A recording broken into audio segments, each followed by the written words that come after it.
This is NRT's Dialogue.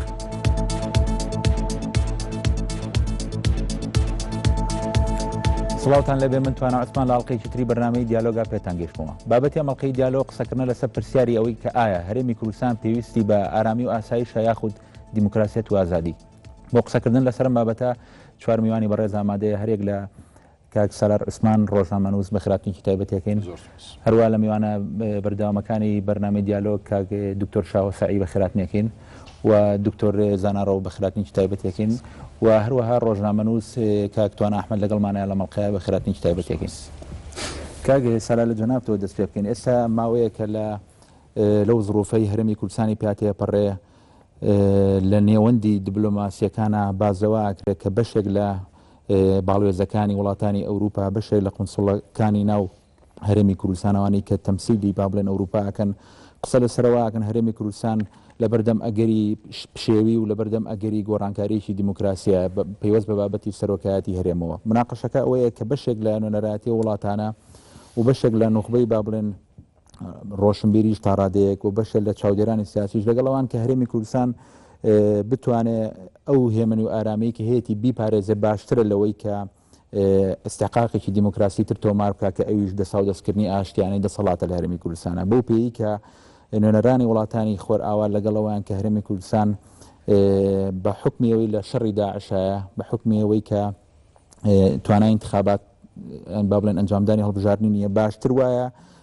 دەست بە ئارامی و ئاسایشی ناوخۆی هەرێمی کوردستانەوە بگرێوەک لەوەی کە پەلە بکە لە پەڕینەوەیەکی تر یا لە هەنگاوێکی تری دیموکراسی. بیرۆبۆچوونی جەنابەت چییە لەسەر پێویستی مەرحەلەی هەرێمی کوردستان لە نێوان ئارامی و ئاسایش لەلایەک وە لە نێوان دیموکراسی لایەکی تر؟ بڵێ زۆر سوپاس کاکتوانە، سوپاس بۆ NRT و سلااو ڕێزم بۆ برایانی بەڕێزم و سلااوم بۆ بینەرانی خۆشەویست. بە حقیقەت ئەم پرسیارە و ئەم پرسە هەم پرس و پرسیارێکی گرینگە. من پێم وایە بە خوێندنەوەمان بۆ هەردوو فاکتەری کات و شوێن و خوێندنەوەمان بۆ هەرێمی کوردستان و ئەو ئافاقی لە پێشێتی و لەگەڵ هەبوونی خوێندنەوەیەکی ورد و بێلایەنانە بۆ گرفتەکانی هەرێمی کوردستان، من بۆ خۆمەکە ڕۆژنامەنووسێک پێم وایە هەردوو ئەو چەمکەی بەڕێزت باست کرد، هەم هێمنی هەم دیموکراسی پێویستە. سەبارەت بە پێویستبوونی هێمنی و دیموکراسی لەوانەیە لەمپەری زۆر هەبن لە کوردستان و ئەم کێشە و ململانیانی ئێستا هەیە و ئەم شەڕە میدیایی کە لە پشتیەوە شەڕێکی سیاسی قڕس هەیە. سەلمێنەری ئەو قسێن کە بەڵێ لەمپەری زۆر هەن لە نێو ژیانی سیاسی و لە جۆری تێگەیشتن بۆ دیموکراسی و لە جۆری تەویل بۆ یاساکان و لە جۆری ململانێ و تا دەگاتە حەدی ئەوەی دەستبادانی سیاسی لە کوردستان. بۆیە من پێم وایە دەبێ بەم مەفهومە و بەم ڕوانینە ئەم دوو چەمکە لێک گرێدەین، ئەویش چەمچی هێمنی و چەمچی دیموکراسیە. ئەگەر لە نێو ئەم مناقەشەیە پرسیارێشتر لە خۆمان بکەین ئایا دەکرێت بەم ئاسابە گەرمە سیاسی لە کوردستان هەیە بەم شەڕی ئەعلامیە کە دیسان دەڵێمەوە شەڕێکی سیاسی گەورەی لە پشتە لە کوردستان هەیە بتوانین ئەم دوو چەمکە لێک گرێ بدەین؟ من پێم وایە بەگەشتبینیەوە دەکرێت وەڵام ئەم پرسیارە بدەینەوە کە بڵێ بەشێک لە سیاسەکانی ئەم وڵاتەوە، بەشێک لە یاساناسانی ئەم وڵاتەوە، بەشێک لە میدیاکار و نخبەی عاقڵمەندی ئەم هەرێمە ئێستا لە هەوڵی بەردەوامدان بۆەوەی بتوانن هەم هێمنی بپارێزن و هەمیش دیموکراسی بە هەبوونی جیاوازی لە پێناسەکانی و هەمیش یاسا کە ئەویش بۆ خۆی بەشێکە لە قەنەعەتی هەمومان، هەموو ئەوانە بەیەکەوە گرێ بدەن و وڵاتەکەش هادێتر هێمنتر هەنگاو بۆ ئایندەیەکی باشتر بنێ. و من پێشم وایە لە دوای 23 حوزەیران تا 19 ئاب لە دوای 19 ئاب تا ئێستا جۆرێک لە هدوئی سیاسی، جۆرێک لە هێمنی، جۆرێک لە سەقامگیری، جۆرێک لە خوێندنەوەی یەکتر هەیە. ئەمە بەرهەمی ئەم سیاسیانن، ئەمە بەرهەمی ئیجتیماعیانە نییە، بەقەدەوەی بەرهەمێکی سیاسیانەیە و وەلیدی مێزی مفاوەزاتە. یعنی ئەو هدووەی ئێستا لە کوردستان هەیە بە بەراورد لەگەڵ ڕۆژانی 23 حوزەیران، ئەم هدووە هدووئێکە کە سیاسەکانی سەرمێزی دانوستان دروستیان کردووە. بۆیە شاگەر سەیدکەین ئەم ماوەیەکە لە هدووی سیاسی و من تەمەن نادەکەم ئەم هدووە پێ بچێشێ بۆ جۆرێک لە یەک تەشخیصکردنی گرفتەکانی سیاسی لە هەرێمی کوردستان چکە بەڕاستی ناکرێ ئێمە هەندێک گرفتی قوڵ هەن لە وڵاتی ئێمە پەردەپۆشیان بکەین و لەگەڵ تەشخیصکردنی ئەم نەخۆشیانە بە ئاراستەی هێمن و بە ئاراستەی نیشتیمانیانەوە بە ئاراستەی نەتەوەیانە بەرەو چارەسەر بڕۆین و من دیسان دەڵێمەوە ئاخر قسم لەم مەقتەعە ئەوەیە کە من لە هەموو حزب و لایەنە سیاسیەکان بە هەموو جیاوازیەکانیانەوە جۆرێک لەم حکمت و عاقڵمەندی و ویستی هێمنیە دەخوێنمەوە. بەڵێ کاکشاوە جەنابێ ڕاچێ لەسەر پرسیاریە وەڵا سەبارەت بە دوالیزمەی ئازادی و ئاسایش یاخودەوەی کە جەناب دوتە دیموکراسی و ئارامی ئەو دوالیزمەیە کە ینی لە دێر زمان و قسەی لێکرێ ئەگەر زۆر بە خێرایی باسی سیاقی ئەوروپی ئەمریکی بکەین لە سەردەمی پاشەکانە خەڵکی لە ئەوروپا قەناعەتی وابوو کە هاوڵاتی پێویستە لە برێک لە ئازادی خۆی خۆش ببێت لە پێناو ئەو ئیستیقرارەی کە پاشا بە وڵاتی دروستەکە و فیلسوفی وەکو هۆبزیش پێی وایە عقدی اجتماعی لەسەر ئەساسی سازشکردن لەسەر ئازادی دامەزرێ لە پێناو استقرارێکە کە پادشا دابینیەکە بەڵام ئەمە فکری کلاسیکی فکری مۆدرن بە تایبەتی دوای بڵین سەرهەڵدانی شۆڕشی ئینگلیزی و دوای دروستبوونی وڵاتە یەکگرتوەکانی ئەمریکا قسەیەکی زۆر بەناوبانگی بنیامین فرانکلین هەیە ئەڵێ ئەو کەسەی کە لە ئازادی خۆی خۆش ببێ لە پێناو ئاسایشە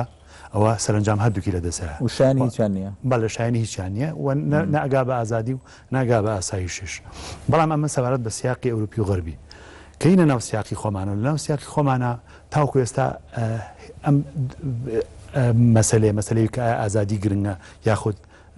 ئاسایش گرنگە یاخود کامیان ئەولەویەتیان هەیە و چۆن بتوانین هەڵسەنگی ڕابگرین لە نێوان ئازادی و ئاسایشە تاوکو ئێستا لە جیهانی ئێمە نەک تەنها جیهانی کوردی بەڵکو لە جیهانی شەرقیشە تاوکو ئێستا مەسەلەی بە جدی قسەی لەسەر نەکراوە ئێمە لە بەردەم دوو نموزەجین لە جیهانی شەرقی و بە جیهانی کوردیشەوە یاخود لە بەردەم نموزەجێکی دەسەڵاتداریین کە دیسپلینێکی تەواوەکە تا ئاستی کوشتنی ئازادیەکان تا ئاستی ئەوەی کە دەسەڵات ئەبێ بە دێوەزمێک ئەبێ بە ئەژدیهایەک بەسەر خەڵکەوە و ئازادی خەڵک هاوڵاتیان بە تاواتی هەڵەلووشێ نەک تەنها ئازادی سیاسی بەڵکو ئازادی ئابووریش ئازادی جوڵەش و لە مقابلە لە بەردەم جۆرێکی تری لە کە وەزعی پاشاگردانی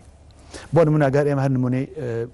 با نمونەی کوردستانیش نێنینەوە نمونەی سووریا و نمونەی مسر بێنینەوە ئێمە لە بەردەم دوو نموزەجا بووین نموزەجی دەسەڵاتدارێکی زۆر توندوتیژ دوایەوە شۆڕشێک کە پاشاگەردانی دروست کرد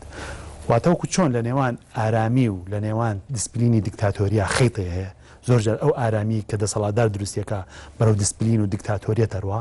بە هەمان شێو لە نێوان ئازادی و پاشاگەردانی شەخیتێکەیە زۆرجار ئەو ئازادی کە دروست هەبێ بەرەو پاشاگەردانیە ڕوە و تاوەکو ئێستا ئێمەی خۆر هەڵاتیەکان و لە ناویشانە ئێمەی کورد توانای ئەومان نییە هاوسەنگی ڕابگرین لە نێوان ئازادی و لە نێوان ئارامیە لە نێوان دیموکراسی و لە نێوان استقراری سیاسیە بەڵام ئەگەر حقیقەتە بوێت لە نێوان دیموکراسی و لە نێوان استقرارە تەبایی هەیە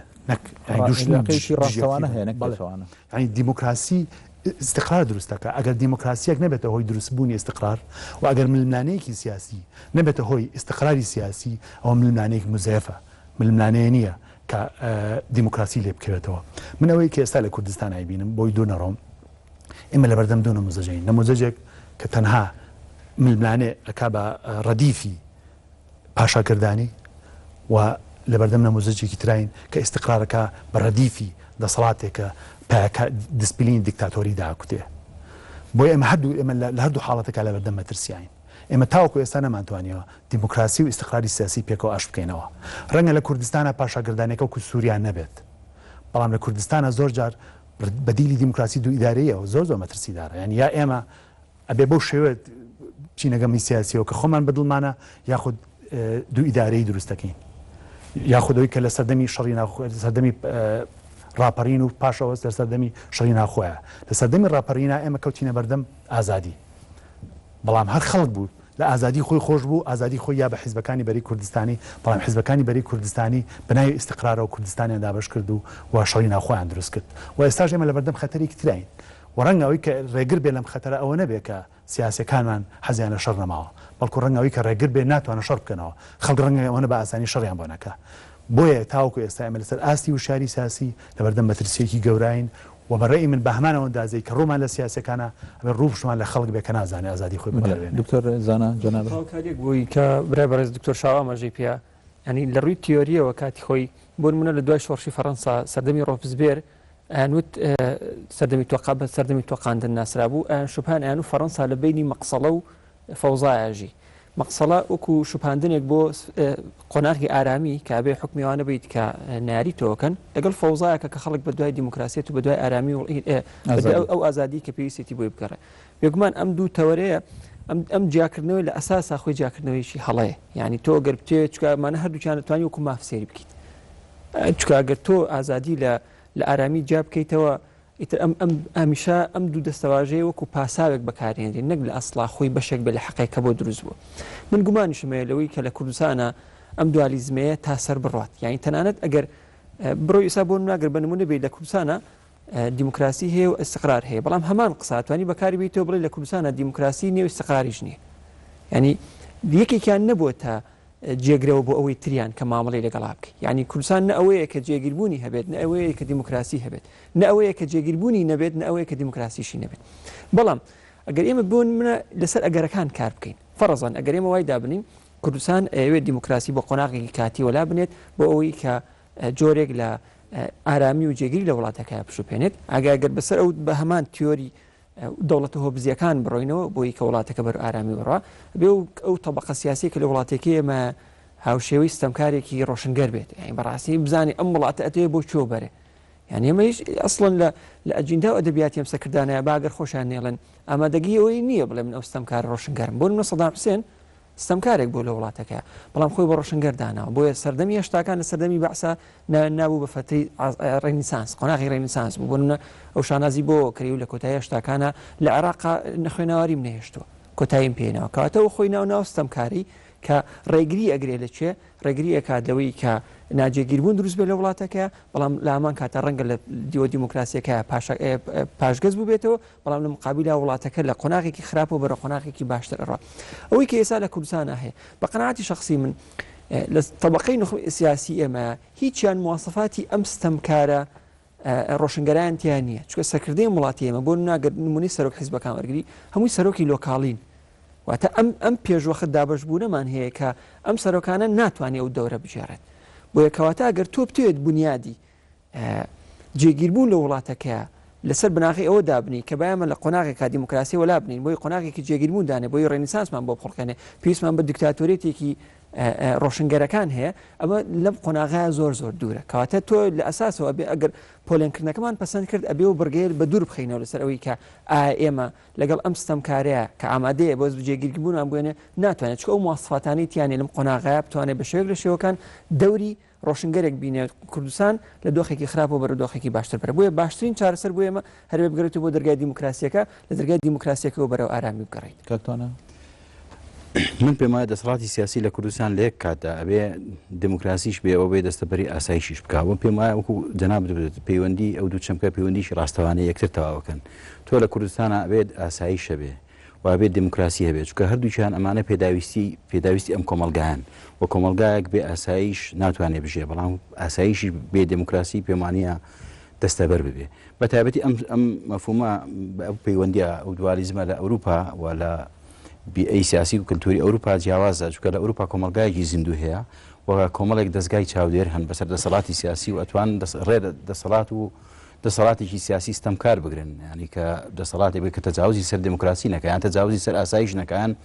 ئاسایش وەکو ئامرازێک بەکارنێهێنێ بۆ ستەمکردن لە کۆمەلگایە بەڵام لە کوردستان پێم وایە تا ئێستا دەوری ڕۆڵی ئەم دەستگا چاودێریانە ڕۆڵێکی یەکجار کزە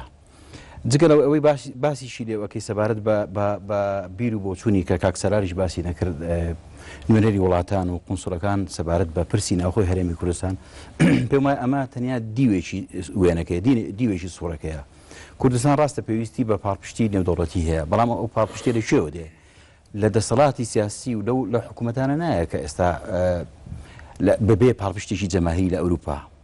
لە کاتێکا کە کێشەی کورد لەسەر ئاسی دنیا لەسەر ئاسی جەماوەری پاڵپشتی نەبێ پێمانی لەسەر ئاسی سیاسی بتوانێت ئەو جۆرە پاڵپشتە پەیدا بکات بۆیە ئەو وڵاتانەش ئەو نێرە و قونسڵیانەش ناچارن ینی دوجار گوێ بۆ داواکاری خەڵکی خۆیان شرکن وڵاتەکانی خۆیان شرکن بۆ ئێمە پێویست پێم وایە بۆ ناوبانکی کوردستانیش لەسەر ئاسی نێودەوڵەتی کوردستان پێویستی بەوەیە کە دیموکراسیت بەرقەرار بێ و ئێمە ڕازگۆ بین لەگەڵ دیموکراسی و ئەوەی کە پێویستە جێبەجێ بکەین بە تایبەتی ئەمە شتێکیش نییە دەسەڵاتی سیاسیان هێز و لایەنە سیاسەکان بە خەڵکی بفرۆشنەوە وەکو خێرێک وەکو منەتێکەکە بە چۆتە سیاقێکی قانونی لە وڵات ئێمە باسی دیموکراسیەت ینی ئەگەر سادەی بکەینەوە بریتێ لە دەستا و دەستکردنی دەسەڵات و ڕێزگرتن لە حکومی قانون و ئەمە چۆتە سیاقێکی قانونی پەرلەمانی کوردستان هەیە چەندین دامەزراوەی دەسەڵاتداری لە کوردستان هەن بە پێی ئەم بیئە قانونیە حکمی ئەم وڵاتە ئەکەن و ئێستاقاقێکی قانونیشە و تەسیرێکی سەرپێچیکردن لەسەر ئەو پرەنسیبە قانونیانە ببوورە سەرپێچیکردن لەسەر ئەم پرەنسیبە قانونیانە تەسیری خراپی لەسەر ناوبانگی هەرێمی کوردستانە بێت لەسەر ڕابردووە دەوڵەتیش بەتایبەتی ئێمە لە ناوچەیەکە ئەژین کە پڕە لە گۆڕانکاری و پڕە لە دەوڵەتی ستەمکار کە بە جۆرێک لە جۆرەکان خۆشی بە مەزای هەرێمی کوردستان نایە و ئەو پاڵپشتەیەکە لەسەر ئاسی نێودەوڵەتی بەتایبەتی لە ڕۆژئاوا کورد هەیەی بەوەیە کە ستایلیکی جیاوازە ستایلیکی جیاوازە لە بەغداسیا ستایلیکی جیاوازە لە سووریا بۆیەمانەوێت ئاسایش دەستەبەرکەین ئەبێ دموکراسی بین واتە ئەگەر بتۆ بتەوێت ئاسایش بەرقەرکردن ناچاری بەپردی دموکراسیا جەناب تێڵێ قسە مەبدەیە معقولەکەیە کە متفقین لەسەری بەڵام لە ماوەی ڕابردووە ینی کۆمەڵێک خەڵک کۆمەڵێک سیاسی کۆمەڵێک ناوەندی میدیایی لە هەرێمی کوردستانە باز لە مەترسی شەڕی ناوخۆ کە پەیوەست بە گۆڕانکاری با بڵێن سیاسی و دیموکراسیەوە ئەوەی کە پێوەستە بە ڕەنگە هەموو دەرەنجامی ئەو بێ کە مذەکرەیەکی سیاسیش نووسرا لە ناو یەکێتیا و کۆمەڵی خەڵکیش بە ئاشکرا باز لە مەترسی ئەگەری شەڕی ناوخۆوەکە ئەمەش جۆرێکە لە ئەوەی کە جارێکی کە ڕێی گشتی کوردستانە خەنە بەردەم مەترسی هەڵبژاردن یعنی لە بەردەم اختیارکردن لە بینی ئستقرار و لە بینی دیموکراسیەتە ڕە لە سەرمە چیە ئەم وێناکردنە بەڵێ من پێم وایە ینی ئێستا کوردستان لە ناو ئەزمەیەکی یەکجار ناو قەیرانێکی یەکجار گەورەیە ئەژیە ئەم قەیرانی ئێستا بڕواڵەت قەیرانێکی سیاسی و بریتە لە گرێشوێرەی سەرۆکایەتی هەرێم بەڵام من پێم وایە لە ناوەخڕ و ناوەڕۆکدا قەیرانێکە لەوە گەورەترە قەیرانی سیستەمی حکومڕانیە قەیرانی کەڵەکە بووی نریتێکی سیاسی پڕ بە کەم و کورتیە و سەرپێچیکردن لەسەر دموکراسی و سەرپێچیکردن لەسەر ئاسایشی خەڵک بۆ ئێمەی بەو دەرەنجامە گەیاندووە بۆیە دووبارەکردنەوەی پێم وایە عاقیبەتی خراپتری بەدوام لەسەرەوەی ئەو گوتارەی کە شەڕی ناوخۆ ئەکا بە دیوی دوو بە تایبەتی ئێستا بڵێ لە کوردستان خەڵک چاوەڕێی سربەخۆی کوردستان بوو ئێستا خەڵک دوودڵە لە ئەمنێت و لە ئارامی خۆی و دوودڵە لەوەی کە کوردستان جارێک کە بەسەر شەڕی ناوخۆ دوو ئیداریە ئەکەوێتەوە یاننا ئێمە باسمان لە حکایەتی سربەخۆی ئابووریە کرد بەڵام ئێستا خەڵک دوودڵە لە موچەی خۆی دوودڵە لە ژیان و گوزەرانی خۆی دوودڵە لەوەی کە ئایا ئەتوانێت دوومانجی کە موچەی خۆی وەرگریان بنەگرێت بەڕاستی ئەمانە گزارشتن لە قەیرانێکی گەورە و ناکرێت ئێمە بە تەجاوزکردن لەسەر دموکراسی بە تەجاوزکردن لەسەر ئاسایانی پشتگوێ خستنی ئاسایشی خەڵک بتوانین ئەم ئەزمەیە حەلکەین پێم وایە ئاڵۆسترە بێ و پێم وایە خراپترە بێ کاریگەری ئێستا ئەگەر کێشەکە سیاسی بێ پێم وایە ئەبێتە کێشەیەکی ئیجتیماعیش ینی بوعدێکی ئیجتیماعی خراپتریش وەرەگرێت بەتایبەتی بۆ ئێستا کۆمەلگای کوردستان کۆمەلگایەکە بە سیاسی کراوە کۆمەلگایەکە وای لێکراوە کە بێ سیاسەکان لە جیاتی کۆمەلگا بیرکەنەوە و بڕیار بدا بۆ نمونە تۆ دەوری زانکۆ دەوری کۆمەلگای مەدەنی دەوری کۆمەڵێک دام و دەستگای کەلتوری و ڕۆشنبیری لە وڵاتەیە غایبە مامۆستایەکی زانکۆ بۆ ئەوەی کە ڕۆڵی هەبێت لە ناو کۆمەلگایە پێویستە بەوەی کە جگەلەوەی مامۆستایەکی سیاسی ئەبێ فعلێکی سیاسی مامۆستای زانکۆی ئەبێ فعلێکی سیاسیش ئەنجامدا بۆی ببێ بنەنجم بۆی بێ ڕۆڵی هەبێ بۆی جێگای بێتەوە بێپەمایە پراوی زەگ نەماوە جگەلەوە هونەرمەندێک ببوورە بۆی فرسەتەوەی کاگە سالار ئێمە لە ماوەی ڕابردووە لە 10 ساڵی ڕابردووە هەرێمی کوردستان جۆرە لە درەوشانەوەی سیاسی هەیە لە خەریتەی عێراق بە بەراورد بۆ جیهان لە دیوی دنیاوە بۆ پێی کە عێراق داگیرسا و لە شەڕایە و لە ململانێ و لە تەقینەوە و لەوە هەرێمی کوردستان ظروفێکی ئەمنی و استقرارێکی ئەمنی و سیاسی وای بەخۆ بینی بوو کە بۆ مای جەزبکردنی حتا بەرژەوەندەکانی شەریکاتە گەورەکانی دنیا بە بەتایبەتی لە کەرتی نەوت و کەرتەکانی ترە پرسیارەکە لەوەیە ئایا ئێمە هەر ینی متەمەسک بین بەو درەوشانەوە ئەمنیەوە ئەوە کافیەوەی کە هەرێمی کوردستان بتوانێت خۆی جاکاتەوە لە باقی عێراق ئێمە نەمانەتوانی زیاتر بڕۆین بەوەی کە نمونەیەکی دیموکراسی تریش پیشان بین پەیوەست بەم مناقەشەی کە ئێستا لە هەرێمی کوردستانە هەیە کە مەخازێکەیە ژانگرتنێکەیە بۆ پەڕینەوە بۆ قۆناقێکی تری دیموکراسی کە یەکەم جارە لە هەرێمی کوردستانە ئەگەریەوە هەیە سەرۆکی هەرێمێک لە منتیقەکەیە بە شێوەیەکی ئاشتیانە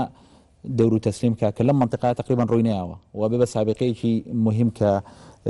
بەبێەوەی سەرۆکەکە بکوژرێ بەبێ مظاهرە بێ ببین بێ خۆی بە ئیجراعاتی دیموکراسی دەور و تەسلیم بکە. ئایا مەگەر ئێمە ئەم هەنگاوەش بنین ناتوانین ئەو مەفهومی ئازادی و مەفهومی با بڵێن دیموکراسی و ئەمنیەت جارێکی کە ئاشکێنەوە بە یەکتر و نمونەیەکی وا پێشەشکەین کە بەس بە تەنیا دڵمان بۆ خۆش نەبێت کە هێزی ئاسایشمان بقوتە. بڵێ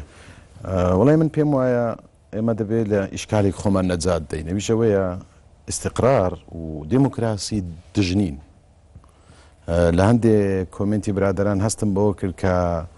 وەکو دوو چەمچی دژ بە یەک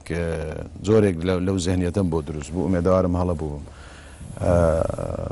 دیموکراسی بەرهەمی استقراری اجتیماعی سیاسیە هەنی مێژوو پێمان دەڵێ ئابووریش دیموکراسی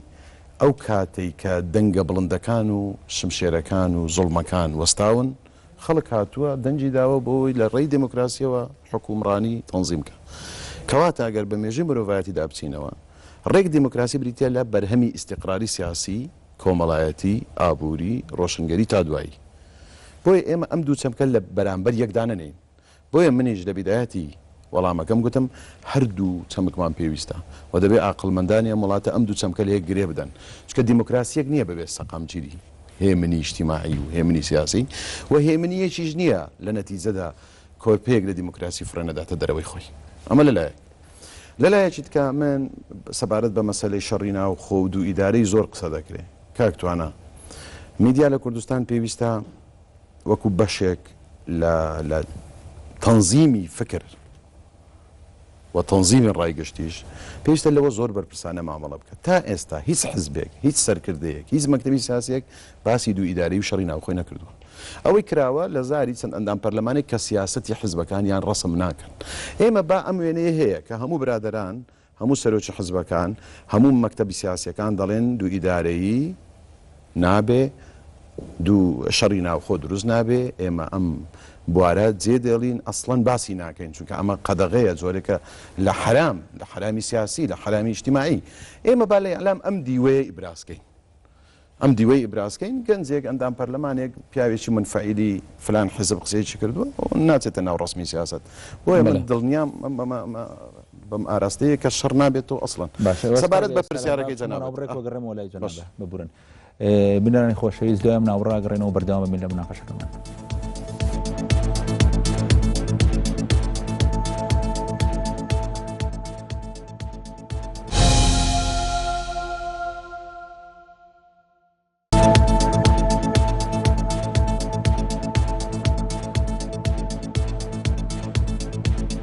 جارێککە سڵاوتان لێبێ گەڕێنە وڵاتان بۆ بەردەوام بوو لە مناقەشەکەمان کاک سەلار پێش ناوبڕەکە ئەویست ئەفکارەکانە تاوەکەی بڵێ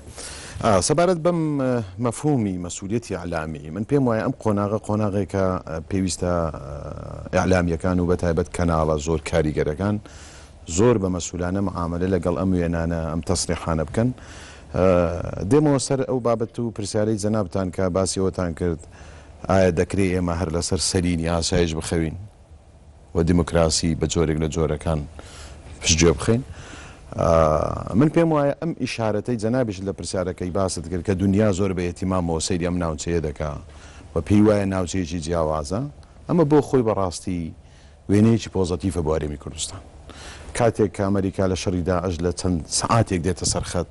دەڵێم هەرێمی دیموکراسی و پێکەوە ژیانی سیاسی و ئاینیە ئەمە نە ئەندامی کۆمیتێ و نە ئەندامی ناوچەیە وانە سەرکردایەتی گۆڕانە و نەسەرکردایەتی پارتی ئەمە ئەمریکایە بە هەموو خوێندنەوە سیاسی و سایکۆلۆژی و کۆمەڵایەتی و ئابوووریەکانی خۆیەوە دێ وەسفێکی هەرێمی کوردستان دەکات بۆیە خەڵکی کوردستان حەقا ئەم وێنانە وەکو خۆی ببینن ئەمە یەک دوو سەبارەت بەوەی کە لەم ئەژمەی ئەخیریش کە ئەمریکا دێ بە نەس نەک بە قسە ئێمە هەمومان ڕۆژنامە نووسین ئیشمان وشەیە ئیشمان دەقە کە دێ بە نەسێکی نووسرا و دێتە کۆبوونەوەی حەفتە قۆڵی کەواتە مەجالی تەویل و قسەیەکی زیاد و کەمی گەنجێکی قۆنسڵی و گەنجێکی سەفارەت نایڵێتەوە دەڵێ ئەمە ڕێی ئەمریکایە لەسەر ئەم ئەزبەیە دەڵێ بۆ ئەم وڵاتە وا باشە بۆ ئەم هەرێمە وا باشە ئیستیقراری سیاسی خۆتان بپارێزن ئێوە لە بەردەم داعشدان و شەڕی داعش شەڕێکی زۆر گرینگە و ئێمە مهتەمین بە شەڕی داعش و مەسعود بارزانی ڕەمزی دژایەتی داعشە و یەکێکە لە هاوپەیمانە گرینگەکانی ئێمە لە دنیا ئەم دێڕە کاکتوانە دێڕێکی عاتفی نییە، یەک دێڕێکی زارەکی نییە، دوو ئەندامێکی پارتی دموکراتوسان نایڵێ، دۆستێکی یەکێتی نیشتمانی کوردستان و بستنەوەی گۆڕان نایڵێ. بۆیە من دەڵێم هدووئی سیاسی و دیموکراسی دوانەیەکی بێکەوە گرێدراوی ڕێک وەستاون. دەبێ لە وڵاتی ئێمە سیاسیەکان ڕێک ئەم دوانەیە پێکەوە گرێ بدەن. و لە نەتیجەشدا ئێمە سایکۆلۆژی ئەک بۆ خەڵک دروست نەکەین کە بەڵێ لە وڵاتە دەستا و دەستی دەسەڵات یا ئاساش چێنی دەکە بە دەلیلی چی؟ با بە بەڵگە قسە بکەین بە دەلیلیەوەی با بگەڕێنەوە بۆ خەباتی 20 ساڵی بەر لە ئێستای بستنەوەی سیاسی گەری کوردستان. ئێم حیزبانە لە بەری کوردستانی پێکەوە بیریان کردوێتەوە، هاتوونە لە ڕاپەڕین فرسەتی ئینتیخابیان داوەتە خەڵک. انتخابات کراوە بە هەبوونی هەموو لە حەزانی من هەموو تۆ هەتە و کاکتوانە و بەڵام قسەکە لەسەر ئێستاش با من ئێستاشت بەڵکەم. ئێستاش ئێمە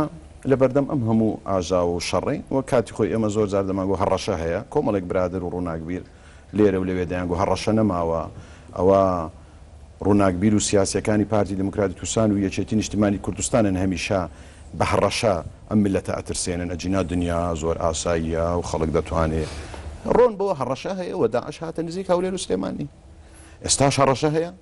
و ئەم گوتارەی ڕاست دەرچوو، ئێستاش دیتر هەیە و خەونی گەورەتر هەیە و ژووری عملیاتی بۆ دروست کراوە و برادرانی گۆڕان لە هەموو خەڵک باشتر یەکێتی نیشتیمانی دەزانن کام ژووری عملیاتە ژوورێکی زۆر جددیە و ئەم وەفدەی چۆتە ئەمریکا. من باسی دەوڵەت دەکەم لێرە، باسی سەربەخۆی دەکەم. ئەو وەفدەی چۆتە ئەمریکا وەفدێکی مشترک بووە لە برادرانی گۆڕان و یەکێتی و پارتی و فعلا دوای مانجی 5 کە سەرۆک بارزانی هاتەوە ژووری عملیاتی دروست کرد و مەلەفی بەغدایدا بە ڕێز کاک نەوشیروان مستەفا و فعلا شتی جددی هەبوو. ئەو شتە جددیانەی کە بارزانی جێڕایەوە ئەندامانی یەکێتی نیشتیمانی و بستنەوەی گۆڕان لەوێ بوونجیان لێ بووە. بۆ دروستکردنی ژوورێکی وە پرسیاری جددی ئەوەیە ئەم ئەزمەیە بۆ دروست بوو، ژوورەکە بۆ کۆنەبەوە، ژوورەکە بۆ خەڵک لی سەحبەوە. ئینجا ئێمە کێشەیەکمانەیە بە ناوی سەرۆکایەتی هەرێم زۆر باشە. بارزانی لە کۆبوونەوەی لەگەڵ حزبەکانی دەرەوەی 5 حزبەکە یەک لە قسەکانی ئەوە بووە وتێتی من بڕیارمەوە بووە 20 مانگ دەست دەکات چێشمەوە. من ئەوەم لە ڕێی ئەحزابی ترەوە گوێ بۆ نەک لە ڕێی پارتی دموکراتی کوردستان. تی من بڕیارمەوە بۆ دەست دەکات چێشمەوە. بەڵام بابین زۆر بێلایەنانە وەکو قەتعەیەکی سیاسی پەرلەمانی 23 حوزەیران دراسە بکەین. لە 23 حوزەیران ئیرادەیەک ویستی بە پارتی بڵێ دەتخەمە دەرەوە. هەر ئیرادەیەک بە هەر حزبێکی ئەم وڵاتە بڵێ دەتخەمە دەرەوە ئیرادەیەکی خراپە. جا بەو حزبەی 6 کورسیشی هەیە، نەک حزبێک 38 کورسی هەیە 69 ساڵ خەباتی هەیە لە وڵاتە. بۆیە دەبێ بەم ئیرادەیە بگوترێ ستۆپ. ستۆپێکی قانونی، ستۆپێکی پەرلەمانی، ستۆپێکی اجتیماعی. بۆیە هەموو ئەوانەی لە دوای 23 حوزەیران ڕوودەدەن ڕستەکانیان، پەیڤەکانیان، لێدوانەکانیان دەبێ بخرێتەوە بەر نەشتەری سەقافەی پێش 23 حوزەیران، سەقافەی پاش 23 حوزەیران.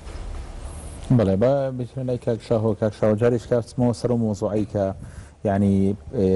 دوانەی ئەگەری شەڕی ناوخۆ و دوانەی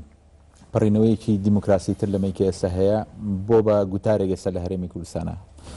وڵام من هەستەکەم ئەگەر ئیستقرارە هەبێ لە هەرێمی کوردستانە نەتیجەی دیموکراسی نییە، نەتیجەی ئارامی سیاسی نییە، هێندەی نەتیجەی تەجیلکردنی دیموکراسیە. هەین لە کوردستانە ئێمە خۆمانە خەڵەتێنین لەگەڵ هەست بکەین یەک سیستمی سیاسیمان هەیە و یەک سیستمی ئەمنیمان هەیە، یەک سیستمی عسکەریمان هەیە. لە کوردستانە بەناو ئێمە خاوەن یەک سیستمی سیاسی و یەک سیستمی ئەمنی و عسکەرین. ئەگەر نا لەسەر ئەرزی واقع خاوەنی دوو سیستمی ئەمنی و عسکەری و خاوەنی دوو سیستمی سیاسین. ئەم دوو دێگەڵەوە ئەو دوو دێگەڵە و تاوەکو ئێستا ئەم دوو قەڵەم ڕاوە توانای ئەویان نەبووە سیستمی ئەمنی یەکخن. بۆ یەکیان نەخستووە لەبەرەوەی ترسی ئەوان هەیە یەخستنی ئەم دوو سیستمە بێتە هۆی چی هەرێکیان ترسی دویتر هەیە. قەڵەمڕێوی ئەم لا ترسی لەوە هەیە یەخستنی ئەم سیستمە با بەرژەوەندی قەڵەمڕێوی ئەو لابێ بە هەمان شێوە قەڵەمڕێوی ئەو لاشتر هەمان ترسی هەیە. بۆ نمونە سەرۆکی هەرێم لە کاتێکا لە ناوچەکانی خۆیان دەسەڵاتی مطلقی هەیە، دەسەڵاتی ڕەهای هەیە، چوەک باڵاترین دەسەڵاتی تەنفیزی و چوەک باڵاترین دەسەڵاتی حزبی و ئەمنی. لەم دوو دێگەڵەوە هیچ دەسەڵاتێکی نییە. بۆیە لە ئەسڵا تەنانەت ململانەکەشمان مزەیەفە،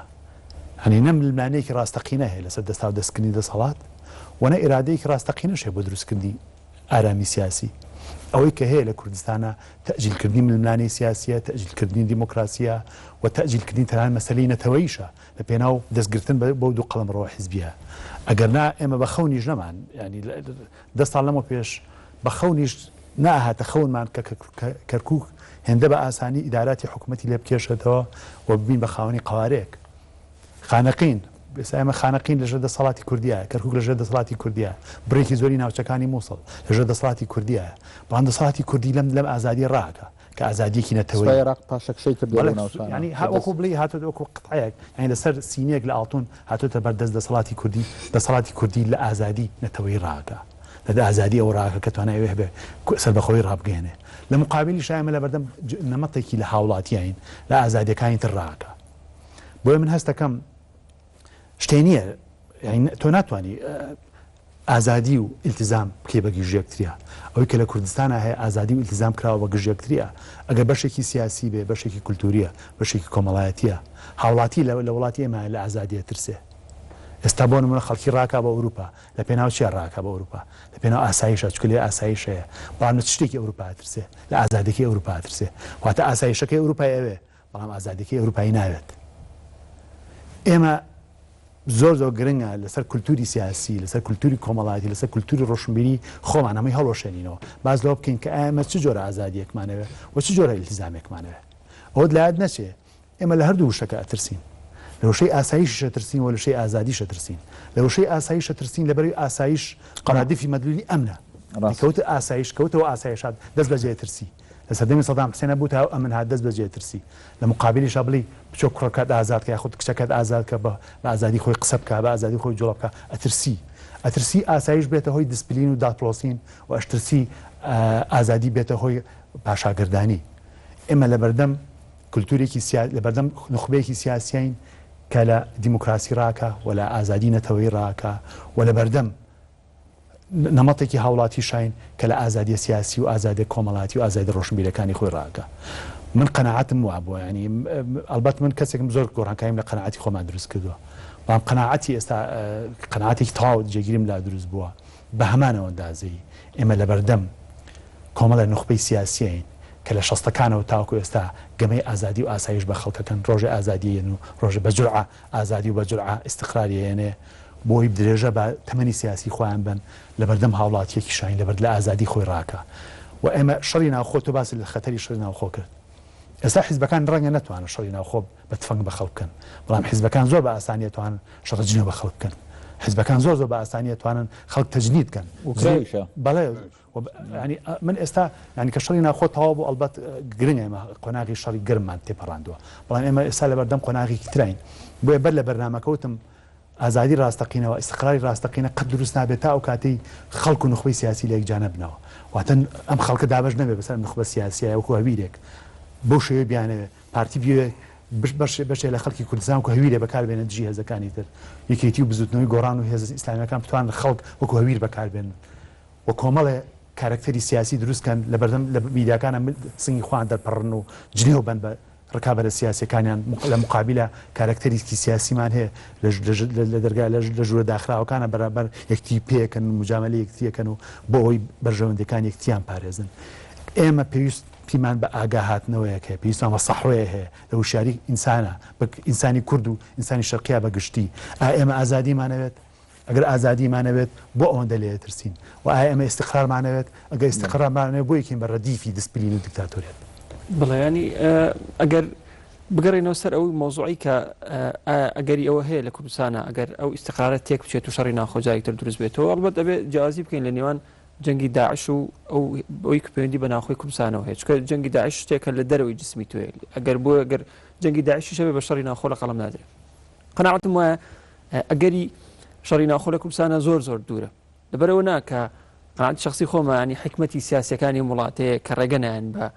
شەڕی ناخۆ، چونکە ئەدەبیاتی ئەم هێزانە هەمیشە ئامادەگەیەکی هەیە. لەبەرەوەی ئەم پێنج هێزاکە بە تایبەت وەرگرین، یانیوی کە ئێستا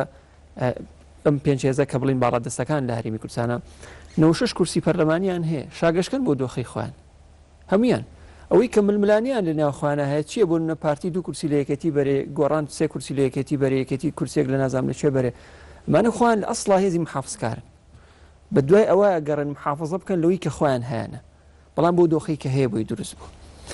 ترسی دوو ئیداریش فەرەزە ئەگەر دروست بێت ترسی ئیداری ینی من قەناعەتم وایە وەکو ئیدارە ڕاستە سنوورەکە نەما بەس دوو ئیداری هەیە لە قەناعەتە یعنی ئێستا بە فعلی دوو ئیداری هێلی شەکە یعنی ئەو شتانی کە تۆ وەکو بەکارێنی تەنها ترسە بۆ ترساندن یعنی یڵی مەکە بەوەی وا لێت نێ دەزمەیە لە ئاگربا دوای دەستە نەسووتی یعنی تەنها بۆ باسکردنێکی شتەکەی ئەگەرنا لە واقع ئەم هێزانە تازە توانای ئەویان نەماوە شەڕی ناوخۆ بکەن و لەبەرەوەی کە خوانم دۆخە ئەم هێزە محافزکارانە خوانوە لە خوانەکەن کە پارێزگاری لەو دۆخە بکەن کە بۆیان دروست بوو بەڵام مۆزوعەکە ئەوەیە هەوڵدانە بۆ تێوەگلانی خەڵکی تر لەگەڵ ئەم گۆشەنیگایە هەچ کەسە ئەوێ کەسێک بەخۆی دابنێ بەڵام ئامانجەکەی بە چی ئەگات بە نەتیجە ئەوەیە مەکسبێکی سیاسی بەم دۆخی ئێستا بەدەستبێنێ نیمانە هێزێکی کە بۆ لە کوردستانە بۆ سامە لە کوردستان هێزێکی وامان نییە کە شەڕکا لەسەر ئەوەی کابێم دۆخی کوردستان هەمووی ڕەت کرێتەوە جارێکتر بناغی تری بۆ دروستکەینەوە کاتە ئەمەیە کە تۆ ترسیەوەت هەیە بڵێ وەڵام من دەستبەرداری شەکەی خۆم نابم ئەوەی تریان تەفاسیلی ئیشەکانە یعنیەوەی کە بۆ منە پەیوەندی هەیە بە پرسی سەرۆکایەتی هەرێمەوە ئێمە لە بەردەمی دووسێ ئیشکالێتیان کە پەیوەندی هەیە بە دابشکردنی کێکەکان جارێکتر لە نێوان هێزە سیاسەکانە ئەگەرنا پەیوەندی نیە بە هەڵگرساندنی شەڕی ناوخۆ پاشان بیرۆکەیەکی تریشەیە کە لە کوردستانە باسەکرێت ئەنی ئەوی کە بەڕاستی کە لەگەڵ دیموکراسێتە باسەکرێت ئیتر واش و پێنراوە بەڵێ ئیتر دەرچوونە لە یاسا دەرچوونە لە هەموو پێوەرەکان مامەڵەکردنە بە حڕێتی خۆت قساکی قسە ناکەی ینی ئەمەش شتێکی تر لە سەقافەتی کوردیا بڵاو کراوەتەوە کە ئەڵێن دیموکراسیت ینی بەرەڵایی کاڵێن ئازادی ینی بەرەڵایی ینی ئەسڵەن ئازادی گەورەترین واجبات دروستەکە لەسەر شانی خەڵک دیموکراسی گەورەترین واجب دروستەکات کە ڕەنگە لە ئەوی کە باسەکە بەرەڵاییە تەنها لەناو فەوزەویەکانیشا سیستەمێک هەیە لەنا ئەوانی کە بە فەوزەویەت ناسراون پێوەریکیانێ بۆ ئیشکردنە بەڵام ئەمە هەمیشە هەوڵدانێکە بۆ ناشرینکردنی ئەوەی کە تۆ لە دیموکراسی تابووی کەواتە ئیتر بە ئارەزوی خۆدە مشتەیەەکە یاساشکێنیەکەی ماناکانی ئەشێوێنی ئەمەیەم تێگەشتە غەڵەتی دروستەکرێت پاساوەکەشی چییە بۆ گەڕانەوە بۆ ئێستقرارە بێگومان یعنی منیش بم لە جیاتی وڵاتانی تری ئەوروپیەرداوای استقرارەکەم بۆ بۆقایەک لە ناوچەیەکی ملتەهیبە ناوچەیەکی و ئەو لەوەشمان لەبیر نەچێت بازرگان لە بینی دوو قەوسا ترسنۆکە هەمیشە بە دوای جێگیر بوو ناگەڕێ بە دوای جەیەکی جێگیراگەڕێ بۆی بتوانێت و بەرهێنانی تیا بکات و قازانجێکی زۆر باش تیا بکات هیچ بازرگانێ ناچێت کە بچێت لە زەوەیەکی کە نائارامە بازرگانی بکات ئەمریکا ئەوەندەی حزوری سیاسی هەیە دا ئەوەنە حزوری اقتصادی هەیە لە هەرێمی کوردستانە بامان شێ بۆ هەرێمی کوردستانیش مشکلەکە لەوەیە ئێستا سیاسیەکانی وڵاتێکی ئێمەش بە عقڵێتی بازرگانی سێری حکومڕانی وڵاتی کوردستانەکەن یعنی ئەو هەرێمی کوردستان ئارامی بۆ کوردستانەوێت بۆ ئەوەی بازرگانیەکی باشی تیا بکرێت نەک ئەوەی کە بتوانین دیموکراسێتێکی تیا بەرقەرارکەی خۆ ئەمەیە لێرە گرفتەکە بۆ ئێمە دروستە بێت کە تۆ بە چاوی بازرگانی سێریکی ویلایەتە یەکگرتووەکانی ئەمریکا نەکە ڕەنگە هەموو وڵاتێک لەس ئەگەر بەڕسمی لە هەر وڵاتێکی دنیا پرسی کام وڵاتە هەیە لەسەر سووریا بڵێ من حەزەکەم دۆخی سووریا تێک بچێت هەمووی داواکات دۆخی سووریا ئارام بێت رووسیا بە قورسایی خۆی کاچێتە ناو سووریا و بۆ چیەچێت بۆ ئەوەی کە زەویەکی پارا و دروست کات بۆی هێزی کارەکەی خۆی بۆ بنێرێ و بەرهێنانی تیا بکات کۆمپانیا ڕۆسیەکان سەر لە نوێ ڕۆڵان بینێت ڕۆڵیان هەبێت لە بنیادنانەوە بەس ئیشکالەتەکەمان لەوەیە کە تۆ سیاسەکانی وڵاتەکەی خۆت تەنها ئامانجی سەرەکی لەوەی کە ئارامی بۆ کوردستان بگەڕێتەوە بۆ ئەوە نییە خۆشگوزەرانی بۆ خەڵکەکەی لە ڕێگەی دەسا و دەستکردن ئاشتانی دەسەڵات یاخودەوەی کە دیموکراسی بەرقەرار بێ بەقەدەوەی ئامانجەکان لەوەیە کە زەویەکی پاراوە بێت وەکو بازرگانێک بیرەکاتەوە کە ڕەنگە بازرگانەکە ئەسڵن پەیوەندیشی بە بواری سیاسیەوە نەبووێت کاتوانە تۆ باسی مەترسی شەڕی ناوخۆ کرد من ینی مداخلەیەک مێ لەسەر مۆزوعە ئێمە بۆ لە مەترسی شەڕی ناوخۆ بترسین یا بۆ پێمان وایە بە شەڕی ناوخۆ ئەگەرە لە کاتێکە لە کوردستان لە ماوەی 20 ساڵی ڕابردووە یەکەم جارە ئەزمەیەکی توندی سیاسی گەورە ڕۆیە بەبێەوەی یەک فیشەکی تاپتەقێ تا انتخاباتەکانی پێشوش ماوەی فترەی انتخابات و ڕکلامی انتخابی تەقی تاکرا و خەڵکی تاکوژراوە ئەم جارە ئەزمەیەکی جدیمان هەیە ئەزمەی شەڕی با بڵێن شکاندنی ئیرادەی یەکتریە بەڵام نەفیشێکە تەقیوە نە خەڵکێک لیانی خواردووە ظروفێک هاتۆتە پێش شەڕێکی میدیایی و شەڕێکی سیاسی و شەڕێکی مەدەنیانە ئاکرێت بۆ پێشوازی لە ئەم پێشکەوتنە نەکەین لە بواری ململانێکردنا کە لە هەرێمی کوردستانە دروست بووە کە بەبێ ڕاکێشانی کارتی خەڵک هیچ حیزبە تاسە کارتی جەماوەری ڕانەکێشەوە بڵێ قەزێکە بکا بە قەزەیەکی شعبەی و خەڵک بێنێتە سەرجادە و مزاهرات بکە تۆ ئەوی لە فەیسبوک ئەمانە ئەیبینی ئەمەی لە ڕاگەاندنە ئەیبینی پێتوانی ئەمە هێزێکی سیاسی لە پشتە ئێوێ ئەم کێشەیە و ئەم کەیسە بکا بە کەیسی خەڵک بەتابەتی لە هەموو دنیاە ینی ئەم ئیدارەی ململانەی سیاسی پێم وایە بە ئاستێکە دەن کە هەموو تەفاسیلان نێتە ناو کۆمەلگاکەیەوە کۆمەلگا و خەڵک نەبێ بە ئامرازی بەیەکدادان بەڵام ئێستا لە کوردستان ئەوەی هەیە لەسەر ئاستی کۆمەڵایەتیشە سیاست چۆتە ناو هەموو ماڵێکە وا کێشەی گرفتی سەرۆکاتی هەرێمێستا لە هەموو ماڵێکە ڕاستە بە حقیقەت کێشەی هەموو خەڵکە بەڵام بە مەبەستێکی سیاسی سۆتە هەموو ماڵێک و ئەگەر ئەم دۆخە سیاسە گر بگرێت لە ئاستی کۆمەڵایەتیشە ینی ئەمە ڕنگدانەوەی یەکجا خراپی بووە دەرگاکردنەوەی بەسەر جەهەنەم جگەلەوە ئەم مقاوماتانەی کە شەڕی ناوخۆی لەسەر دروست بوو چەند ساڵی پێشێستا هەمان ئەمانە ماون بۆ منی هێزی پێشمەرگە تا ئێستا یەک نەخراوەتەوە سیستەمی ئەمنی دوو سیستەمە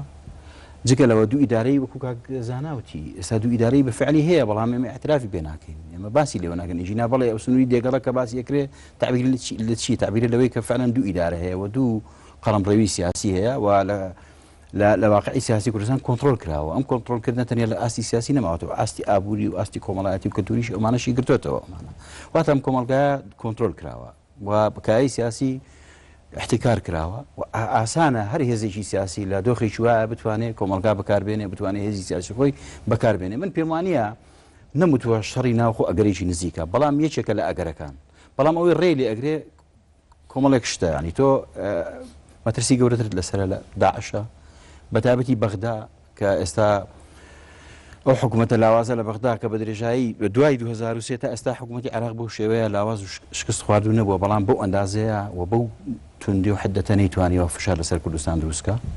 هەموو ئەمانەوە ئەکەن بە جۆرێک لە جۆران ئەم ئەزمەیە دوا بکەوێت ئەجینا مقاومات و مەسەلزەماتی شەڕ و مەسەلزەماتی دوو ئیدارەی هەیە لە کوردستانە و پێویستە ئەگەر ئێمە ئەمانەوێ ئەم گرێ شوێرە گری شوێری سەرۆکایەتی هەرێم ئەمانە دەرکەوتێکە لە دەرکەوتەکانی ئەو ئەزمە و ئەتوانم بڵێم ئەزمەی ئێستا قەیرانی ئێستا قەیرانی سیستمی سیاسیە کە سەرۆکایەتی هەرێم مێژێکە لە قەیرانەکان ژینا تۆ بوونی دوو هێزی پێشمەرگە دوونی دوو سیستەمی ئەمنی بوونی دوو وەزارەتی دارایی و دوو دەخیلەی مالی و ئەمانەیە بەدڵنیایی دۆخی شوای لێ ئەکەوێتەوە من پێم وایە دۆخەکە لەوەیە ینی کە تۆ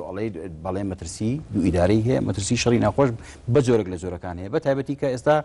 لەسەر ئاستی فەیسبوک لەسەر ئاستی ڕاگەیاندن لەسەر ئاستی دغدغەدانی مشاعری خەڵک ینی ئەمە نێتیژی زۆرە بینین و هەوڵێکی سیاسی زۆر هەیە کە ئەم کەیسا لە کەیسێکی سیاسی بەحتەوە بکات بە کەیسێکی کۆمەڵایەتیش بەڵێ من بە پێچوانەی کە توانە بیر دەکەمەوە من پێم وایە لە شەڕی ناوخۆش شەڕەکە پتر شەڕێکی سیاسی بوو و ئەبعادی ئیجتیماعی کاڵتر و کەمتر بوو بە دەلیلی ئەوەی زۆربەی ماڵە پارتیەکان برادەرانی یەکێتی هاوکاریان دەکردن داڵدەیان دەدەن و بە پێچەوانەوە زۆر ماڵی یەکێتی کاکە ئەوانەی کە تاڵان کران ئەوانەی کە ئیهانەکران لە شەڕی ناوخۆدی نەکوژرات و تۆ ئەمانە ئەحزاب بوون بازی بەعدی ئیجتیماعی دەکەم عفو دوو بەعدی هەیە کاکتۆ بەعدێکی حزبی سیاسی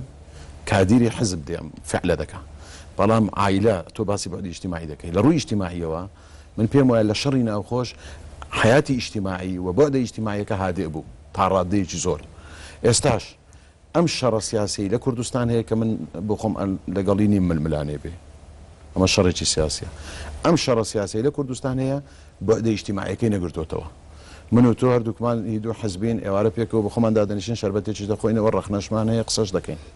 کاک شاهۆ لەگەڵ من لە حزبێکە پێکەوە دادەنیشین یعنی نەهاتۆتە ئاستی ئیجتیماعیەکەی لە شەڕی ناخۆش من پێم وایە زۆر بەڵام قەناعەتی ئەمەی دابش کردووە ئێستا کوردستان دوو بەرەیە کاکە ئەمە کەوادری حزبن لەناو نەخێر خەڵکیش کاکە چۆتە ئاستی خەڵکی ئێستا باوەڕ خەڵک لەگەڵ ئەوەیە کە بەڵێ دەبێت سەرۆکی هەرێم دابدرێتەوە و زەرورەتە و ناکرێت تەجاهولی دەوری سەرۆکی هەرێم بکەین لە بەرامبەر بەرەیەکەیە زۆر بە هێزە سیاسەکان لە ترسی دەنگدەرانی خۆیان لە ترسی ڕای گشتی ناتوان قەناعەتی سیاسی خۆیان بڵێن ڕەنگە قەناعەتی هێزە سیاسەکان ئەو قەناعەتە نەبێ ئێستا بۆ منە سەنگەرگرتن لە سەرۆکی هەرێم و ئەمانە بەڵام ئیتر لە ترسی دەنگدەرەی لە ترسی شەڕی ئینتیخابی ناتوان ئەو قەناعەتی سیاسی خۆیان بڵێن بۆیە من بە پێویستی زانم ئێستا سەرکردە سیاسەکان بە کاک شیوان بەهێرۆخان بە کاک مەسعود بێن ڕای خۆیان بڵێن لەسەر کەیسی سەرۆکی هەرێم بزانین ئەوان ڕایان چییە بۆی هەمان حکایەتی شەڕی ناخۆ دووبارە نەبێتەوە سەرکردە سیاسەکان دوایی بێن بڵێن ئێمە گرفتمان نەبوو خەڵک بوو شەڕەکەی بە ئێمە کرد بۆ قسەی کاکتوانە نەخێر ئەوە سەرکردە سیاسەکانن و ئەو هێز سیاسەکانن کە دۆخە سیاسەکە بە ئەندازەیە گەرمەکان کە خەڵک ببێ بە کەرستەی پێکدادان و ململانی سیاسەکان هێزە سیاسەکان توانایەوەیان هەیە کە جۆرە لە گەمژاندن لەگەڵ خەڵکا بەکاربێنن ئێستا خەڵک بۆ بە شەڕیان کۆمەڵی خەڵکەڵە نابێت مەسعود بارزانین بێتەوە بە سەرۆکی هەرێم بەڵام تاوەکو ئێستا یەک سیاسی مش ئەڵێن باخۆیان بێن باخڕ گوێ لەوان بێ ببوورە کاک ئەوە قاعدەی گۆڕانە قسەکە ئەڵێن نابێ مەسئول بازرگانی قاعدەی یەکێتیەوە ئەڵێ ئەوە قاعدەی پارتیشە ئەڵێ بێ سەرۆکی هەرێم قاعدەی سیاسی بمێنێتەوە بەڵێ لە ڕووی علمیەوە حکومەتگا بە سیاسی کراوە کاک من حەزەکەم زین چۆنە من ببوورە کاتیش کەمەوە بەس من حەزم کرێ قسە بڵێم ئەگەر تەوەری بەرنامەکە لەسەر ئازادی و بەرپرسیارەتی بێ ئێمە لە بەردەم نخبەیەکی سیاسیین لە بەرپرسیارەتی ڕاکە و زۆر ئەقلانش لە بەرپرسیارەتی ڕاکە تەماشاکەن لەم قەڵەمڕەوەی ئێستا کێ دەسەڵاتدارە یەکێتی گۆڕان دەسەڵاتدارە بەڵام یەکێتی گۆڕان ئەتوان بە خەڵک بڵێن وەز ئێوە بۆ خراپ لەبەری مەسئول بارزانی واز لەسەر وکاتی نانێ